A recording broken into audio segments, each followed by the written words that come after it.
people are still siloing that off. People are still siloing the issues surrounding the disability community in its own special little pocket. And whenever you do that, whenever you silo it off, whenever you make it a their thing or make it an our thing in terms of the community itself, you really don't gain the benefits of real allies and accomplices because people never really see themselves in that or they Yeah. never understand the fight.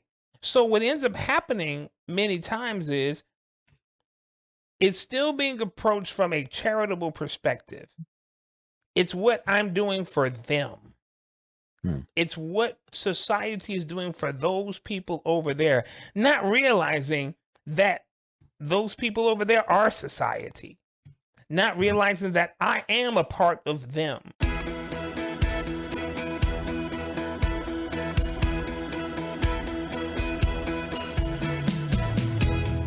Welcome to 3D View, one conversation, three different perspectives. I'm Lamondre Pugh. I am David Perez. And I'm Richard Strice. Thank you for joining us.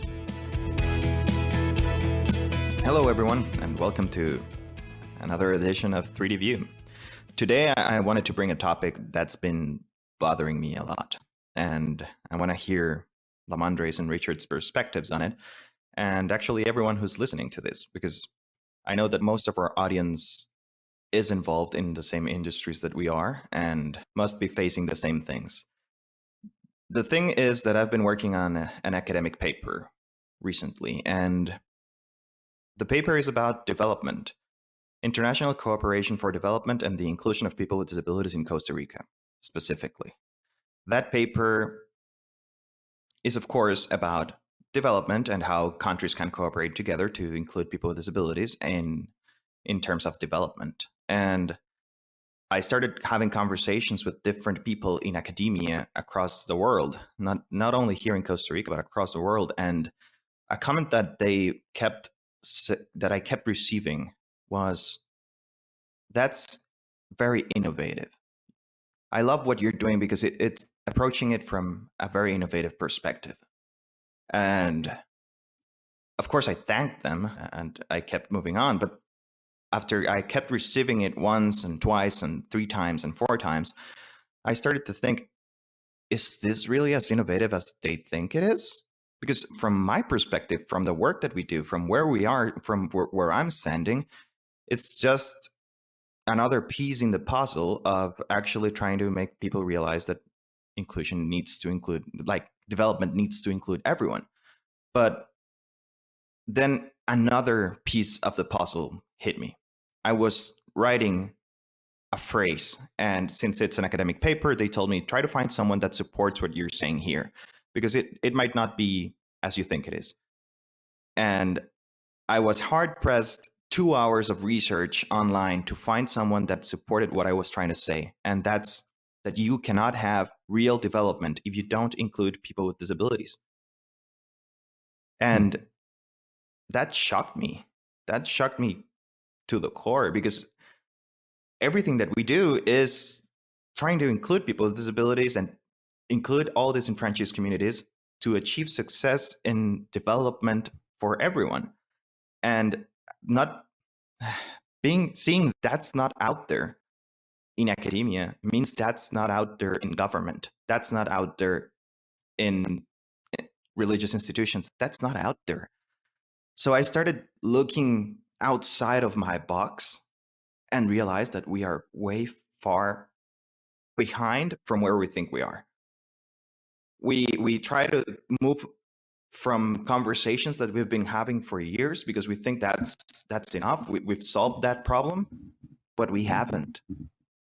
And we haven't, not only in the US, but we haven't anywhere in the world, hasn't simply started including people with disabilities just because we say they have, or because we think that they have, or because someone somewhere did something special for the community. That doesn't mean that mindsets have changed, that things are changing, that people are actually including people with disabilities or other disenfranchised populations. So that's what I want to talk about. I want to talk about, where are we really in terms of inclusion? Are we really where we think we are? Or should we start Start from scratch. Start from somewhere different. Start the conversation again, guys. It's an interesting and fascinating point of observation, and I think there's certainly true in government, just based on some of the things that we're involved with professionally and working on, dealing with legislators on incorporating persons with disabilities as being part of the conversations, helping form laws, regulations, policies in a number of different states, is a very real and continually ongoing conversation. And it has to be a conversation because it's not immediately obvious. And so that is, you're absolutely right, that is somewhat shocking that it's something that there are conversations that need to happen to convince people that this is the right thing to do, when it should be pretty painfully obvious. There's terms around nothing about us without us and this sort of thing that are used, but does it really sink in, and does it really achieve the end goal of actually involving and including persons with disabilities into these conversations? And I think the short answer is no. I think corporations want to believe that they're farther along than they are, but push come to shove, I think that what you're doing is, from an academic standpoint, is ultimately exposing a much larger systemic issue. Yeah. Yeah. But that's the problem. That's systemic. It's across the board. It's not only in academia. It's everywhere. No, yeah, very much. And so how is the industry strong enough, or has it been strong enough? Has it been too self-absorbed over the years in trying to move the needle, and in doing so just created do loops internally within the industry of saying the same things, or modifying the language of saying the same thing? But ultimately, is it getting outside of the spheres of the industry itself, as the industry has just become too self-absorbed in itself with its own internal dialogue? And how much of that is having that sort of global effect? And I think that we're seeing is, and certainly based on your observations, that it's not necessarily having as grand effect as we like to think it is. Not that it's not happening, but it's not necessarily happening at the scale that we believe that it is or has been happening. Yeah. In hearing this, for me, it's not surprising, but it is quite disappointing. And honestly, I was involved in a conversation maybe about a week ago, and this was something that came about. And I'm speaking now from an example here in the US. And that was, I realized that many organizations, businesses have ADA transition plans. All right. And these have been businesses that have been around for quite some time. So I'm not talking about new businesses that did not know or anything like that. And my question became, wait a minute, the ADA was signed into law in 1990. It is 2021, and we're still writing a transition plan? We're still saying in 30 years, in over 30 years, we have not transitioned to fix these set of issues that this plan was designed to address. And what that told me right then was, wait a minute, where we want to be, where we perceive ourselves as being, we're absolutely not there, because we're still trying to cover the basics. We're still fighting for people with disabilities to be paid minimum wage, not just the promotion and the inclusion of people with disabilities in the workforce, but literally there is a legitimate fight for people with disabilities to receive the minimum wage that currently exists. Yeah. So just that alone is commentary to tell you that we are not as far as we thought we are. And I think that it's what you said, Richard. It's because we have been working so hard in our areas, trying to get the message out, trying to put out, that we've created an echo chamber where we end up preaching to the proverbial choir. Yeah. Where it's literally, we're hearing our own song over and over again. So we see a progress within us because we've changed, or we've moved the needle in terms of the way that we see it. But The rest of it hasn't moved. I liken it unto turning the ship. You can spin the rudder, you can do everything you want to do, but that ship, ooh, it's not stopping on a dime. It's not even stopping on a dollar. Okay, so it takes so much more, and the frustrating part is that you get so much of this stuff. Oh, that's so good for you. That's awesome that you're doing that. Like when you say nothing about us without us, good for you. Good for you. Right. When Great really, catchphrase, right? but really, the cause, no, it's good for us. It's good for all of us, and we still have not crossed that threshold. We have not made the connection with the rest of the society that this is really where we are. We still praise and clap to see models with disabilities or actors with disabilities working. We still praise that. And that's great. We need to see that. But that's also gives relevance and credence to the fact that we're not where we want to be, and we're not where we necessarily think that we are. Yeah. Yeah. So you guys are basically confirming what I was thinking. Yeah. We're definitely not where we want to be, where Right. we need the conversation to be at to achieve more progress. And we see that in the conversations that we have with corporations and all the different agencies. It's more of a buzzword than actual inclusion for them. And Right. I have another experience with this. And I don't want to diminish the work that United Nations has done to include people with disabilities, because it's amazing, and it's something that it's actually brought the inclusion of people with disabilities to the table in many conversations. But one thing that happened to me when I was working there, I had to write some speeches for someone. I'm not going to say the names, but I had to write some speeches, and I wrote the speech thinking about everyone, including everyone in the wording, but not specifically pointing them out. And when I gave the speech for review, they came back and said, you need to mention women, girls, and people with disabilities, because we need to do that to meet a quota. It had to be there mentioned because they needed to be pushing it out there, not because they actually meant to do something, not because it was actually going to translate into projects.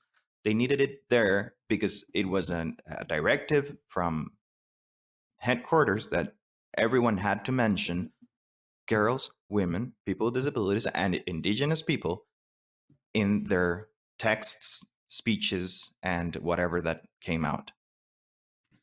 That's good, but it's simply not enough. Why? Because you're just putting every disenfranchised population together and saying, this applies to you. Yeah. But there's no actual action. And when there's no action, when rhetoric is not accompanied by actual action, change doesn't happen. And when change doesn't happen, then a couple of years after, you're facing the same problems. Absolutely. Absolutely. See, I believe that what has happened is we've got caught in the rhetoric. We got stuck in just the saying it loud. I'm black and I'm proud. We got stuck in that portion of it, but we still have not effectively moved the needle. And we saw some major progress that happened from the 60s through the 90s. And we're still seeing progress that's happening through that. But again, is it really sinking in? Because people are still siloing that off. People are still siloing the issues surrounding the disability community in its own special little pocket. And whenever you do that, whenever you silo it off, whenever you make it a their thing or make it an our thing in terms of the community itself, you really don't gain the benefits of real allies and accomplices, because people never really see themselves in that, or they never understand the fight. So what ends up happening many times is it's still being approached from a charitable perspective. It's what I'm doing for them. It's what society is doing for those people over there, not realizing that those people over there are society. not realizing that I am a part of them. And so when things go absolutely bonkers, which they inevitably will in the world that we live in, what ends up happening is those people over there and that silo group over there becomes less of a priority because they are not a part of the whole. They're not seen as a part of the essential mass. But there are over 1 billion people on this planet with disabilities. That's a billion with a B.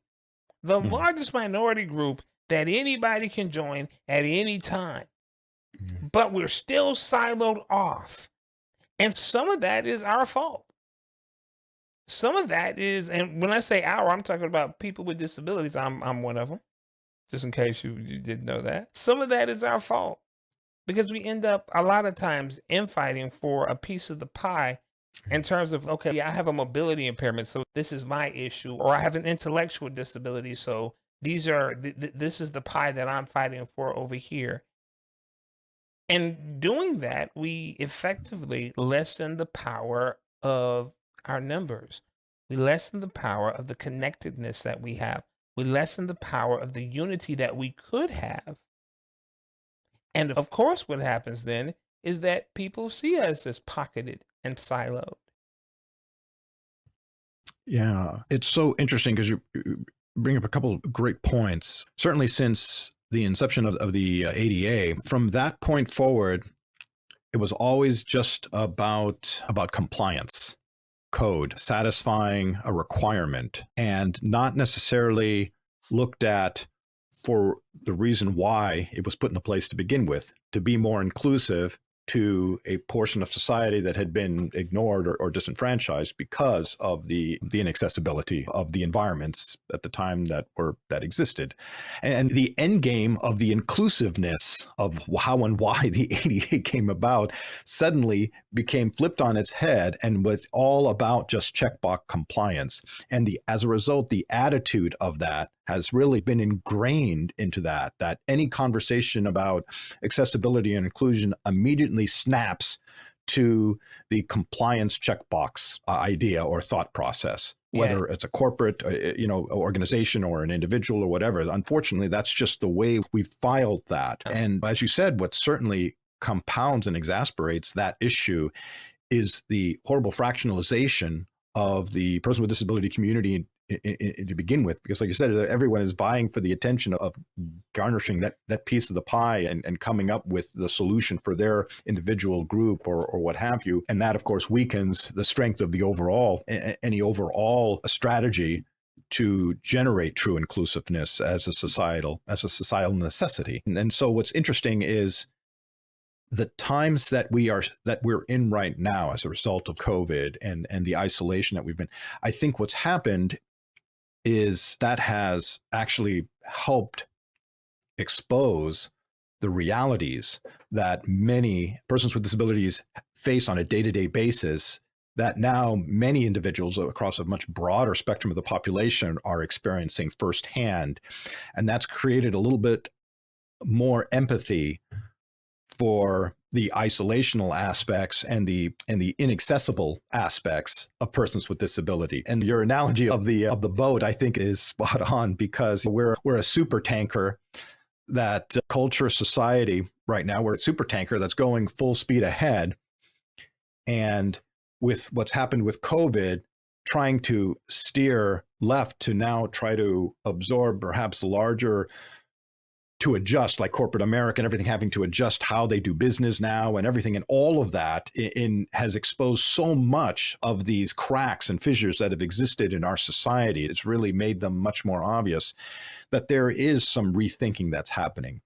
Now, it's slow, of course, but I think one of the good things that's happened as a result of this is the exposure. Now, it certainly doesn't excuse or explain how the past 30 years has gone by without any true major advancements. And that's not to diminish the work of some organizations and some individuals that have really done tremendous work. That's not, I don't think any of us are looking to diminish any of that work that's happened.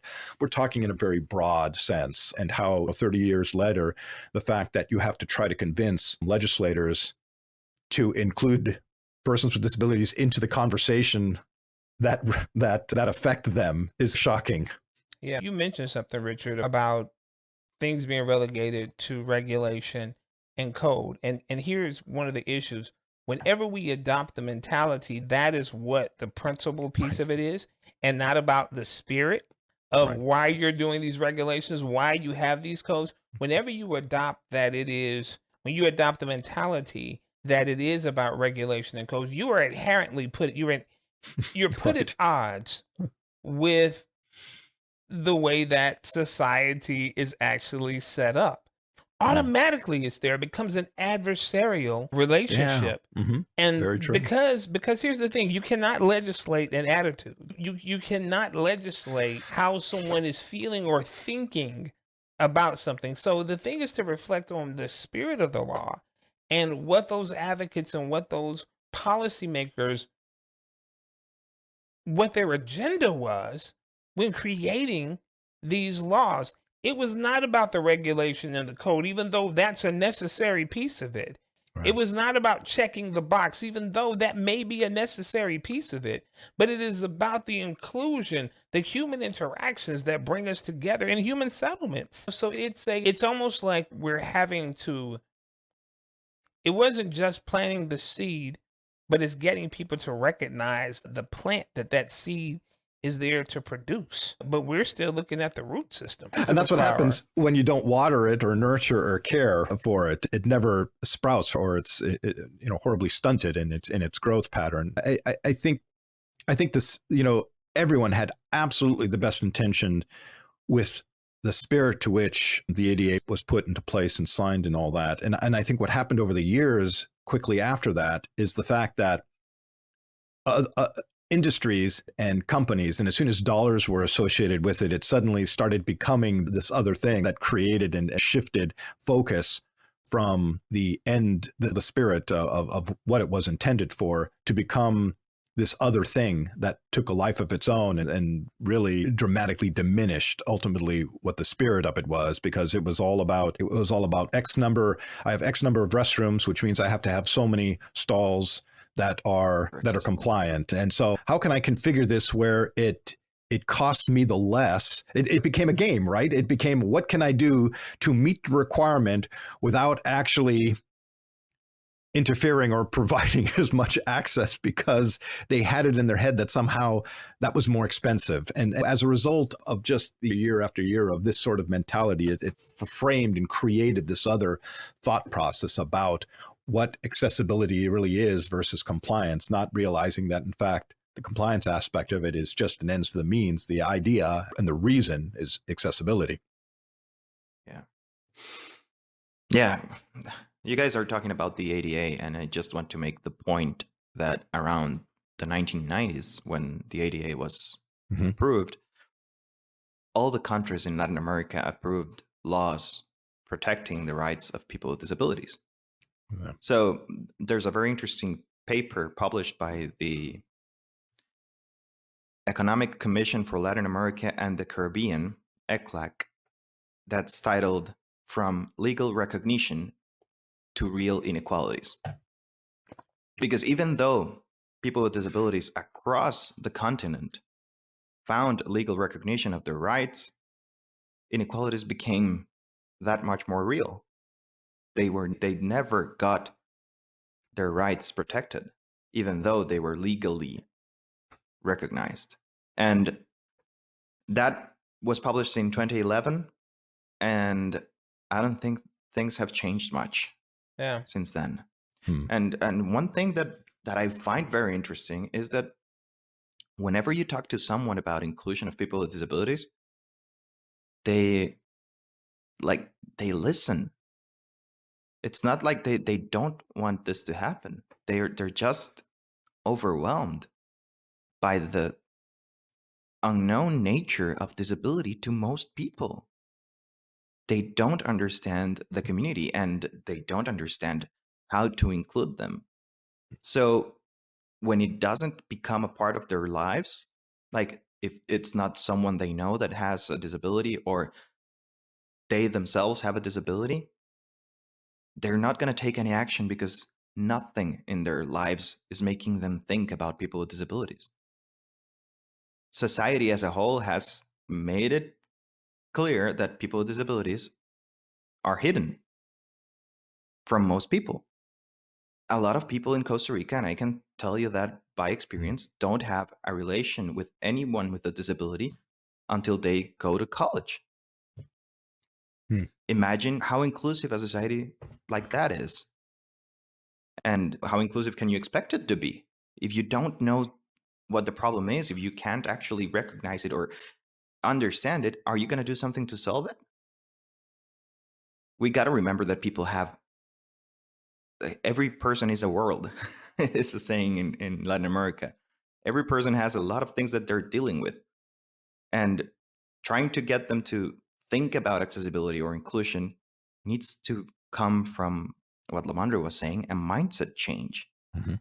So even though it's hard, I think that as an industry, we need to take a step back and go back to basics. Yeah. Start from the beginning. We need to explain what inclusion is. What's the community of people with disabilities? Who are we? Why is it important to include everyone? And not just the business case. We've made the business case. It's the human case. Right. Yeah. Yeah, I would agree with that. I think we have outpaced our own progress. In that the idea is just not that I understand it, but that I internalize it and I also help others to understand it and that they internalize it as well, Yeah. but internalize it from a different place. Because in so many instances, we're still talking about medical issues when we talk about disability. And here's the thing, it's not a medical issue. It's not a Right. medical issue at all, but we still approach it from a medical perspective. Or we, in many instances, and when I say we, I'm talking about society, we devalue people with disabilities. And a lot of times we don't even intend to, but we do it by the way our systems are set up and by the way that we approach disability within itself. So it is a change in mentality. That's one of the reasons that I focus so much. I did a presentation a couple of weeks ago for an organization, and the first things that I said when we opened up the presentation is, "I'm not giving you technical assistance in this particular presentation. If you want to know what your counter height should be, how many ramps you have, and all that kind of stuff, there's plenty of resources out there for this. But what I am here to talk about is how to create environments that are truly inclusive. So we need to talk about how do we change the way that we think about the inclusion of people with disabilities? How do we think about inclusion in general? Because the truth is, we also see this when it relates to race. We see this when it relates to Yeah. gender. We see this where it Yeah. relates to so many other aspects of life. But we also see where other groups have made progress by uniting, by coming together, by making not my issue a siloed off issue into this corner because I'm a person with a mobility impairment, but by joining with other people who may have other disabilities and who may not even have a disability, but may be regarded as having a disability, or someone who is closely connected to the groups or individuals with disabilities. So really making the coalition of that and moving it forward, I think helps the world to open up to it a bit more. But it is a complete mind shift. Yeah. Absolutely agree. Yeah. So how do we begin to do that? I know one of the things that I mentioned was by really getting our real allies and accomplices. And the difference between an ally and an accomplice is an ally is someone who empathizes with the situation, but they're not necessarily rolling up their sleeves in the trenches. They may make some connections and that kind of thing. But an accomplice is somebody who's getting in there. They're somebody who's actually pulling up, who's marching with you, who's speaking with you, who's in the trenches trying to make that change with you, and who can open doors in areas that you may not necessarily be able to do so because they're not directly impacted by the situation, but they may have access to areas and they understand it. So this is what we're looking at. First of all, I often call it finding the champion and being the champion. I've said that before on the show, but it's about finding the champion, who are your accomplices, who are your allies, and leaning on that relationship, but also being a champion, being that for someone else who may have an issue or a cause that you're not closely associated with, but you're willing to roll up your sleeves and get into the trenches. So that's one way of moving this needle forward. And I think the other thing that David said was going back to basics. Going back to the basics. We want to be so much further ahead, and we should be so much further ahead. And in an ideal world, we wouldn't even have to have this conversation. But the truth is, because this is what we're seeing, we've got to adapt if we want to make a change. It's almost like it's almost there's a widget that I designed that I want everybody to buy, but nobody's interested in it because they don't understand it at all. So I need to find out what is it that they can bite, Yeah. what is it that they can chew, what is it that they will buy, and build on it from there. And when we build influence in that area, then we can begin to turn the heads to point in the direction that we're really trying to go. Yeah. Yeah, and that way we can actually shift conversations and actually move the needle, because we've been doing so much work as an industry, and a lot of good things have happened across the world, but it's not enough. When we're talking about No. billions of people with disabilities across the world, inclusion has to become a given, and it's far from that. It's an afterthought at best, and it's a lazy afterthought when it happens. Right. It's not actually something that most companies, most organizations, most governments are actually bringing to the table and being aggressive and trying to make an impact with. It's something that they do because it's in that law that we approved in the 90s. Right. So right. we right. actually have to try and do. Or if it's an election year and somebody brings it up to them and they're forced to have to address it or something like that. That's Yeah. But on a positive note, I want to go back to what I said earlier. When we talk, people listen. So let's use that time that they're giving us wisely. Yes. I have yet to find a person that is not interested in the inclusion of people with disabilities. Because I think that fundamentally people understand that they can become a part of it. The problem is they don't understand the community. They don't understand inclusion. They don't understand what that means. And it's not pressing enough for them to actually do something right now. So how do we shift the message for them to actually see that if they don't do something now, they're not going to do it anytime soon, and soon enough someone they know or themselves are going to be a part of the community of people with disabilities, and they're going to be disabled by society, because society is what's putting those barriers up for people with disabilities to not be fully participating. Yeah, I guess that's what we have to do. Absolutely. Change the message. Innovate by going back. Innovate by going back. And you know what? Sometimes in order to move forward, you have to go back. And that's what we're talking about doing here. So here's the thing. We're not talking about stopping progressive conversations. We're not talking about ending the dialogue of what the ideal would be and what we want to see. But what we're talking about here is taking a moment, looking where you are, evaluating what the landscape looks like, and adjusting to making that landscape grow to what you want it to be. And that's what this conversation is about. And I'm glad that we're having the conversation, because it is a refocusing. It's a retooling. It's an understanding of the idea is for humans to elevate. And we can't elevate if we don't take care of the basics first.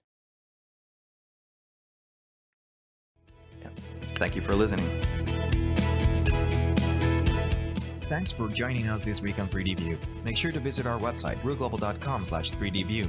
That's ruhglobal.com/3dvu, where you can subscribe to the show wherever you listen to podcasts, or join our YouTube channel so you will never miss a show. While you're at it, if you find value in the show, we appreciate it if you would leave a like or comment, or simply tell a friend about the show. That would really help us a lot too.